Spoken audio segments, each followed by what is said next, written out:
Hello kittens, Silver here, and today I'm going to be doing a review video of Tater here, the Shar by Douglas Cuddle Toys. I picked up Tater not too long ago at my local toy store. Luckily they got some new inventory in, so I was very excited to see what kind of new Douglas that they had in stock, and this was one of them, which was kind of auspicious because I'd been sort of vacillating on Tater for a while, just, like, should I, shouldn't I? And then I saw him in person and I said to myself, oh, yes, I should. I must. And so I did. So here he is now. So he is actually part of the deluxe line of dogs. He's a little bit different than some of their conventional deluxe dogs that are in a laying floppy position. You can see he's mostly in a sitting position, but he is floppy enough that he's sort of malleable and he can be posed kind of in a laying position. He doesn't want to lay completely flat, but he's still definitely very floppy. And his fur fabric is just something, there's just something very different about it compared to the other deluxe dogs. It is so lovely to touch. It's got a very velvety feel to it. It's a lower pile fabric. But something about it is just, it's so soothing. And of course, another distinctive feature of Tater's are his wrinkles all over his face, around his neck area, especially almost like a little scarf he's wearing. And you can see them on his back, which is such a cool sewing technique. I have no idea how they accomplished that, but it really lends a lot of realism to this particular dog.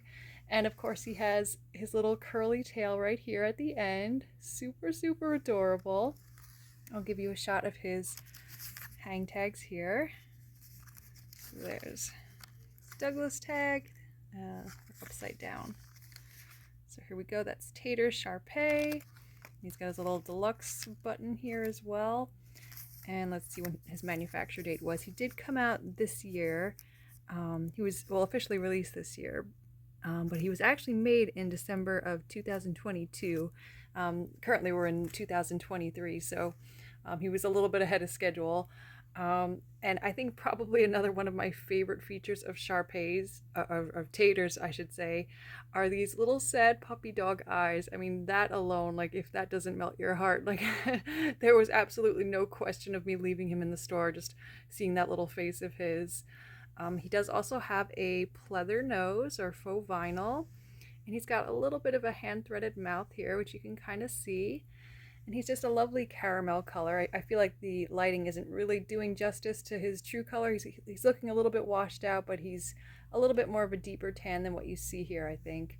And he's got his little ears, which are kind of folded over, just sewn in place to give him that look, which is super cute. I had thought that Tater was the only Shar-Pei that Douglas produced, but as it turns out, after doing a little bit of research, there actually was another Shar-Pei sometime in the late 80s. I think the name was, I want to say Ming Li.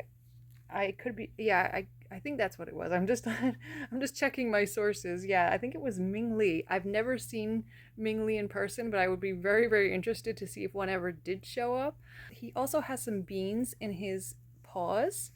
Only his front paws, interestingly enough. So he's got some weight in the front paws. The back paws don't have beans, but his rump does. So but he's very squishy. Yeah, again, just really just a tactile delight.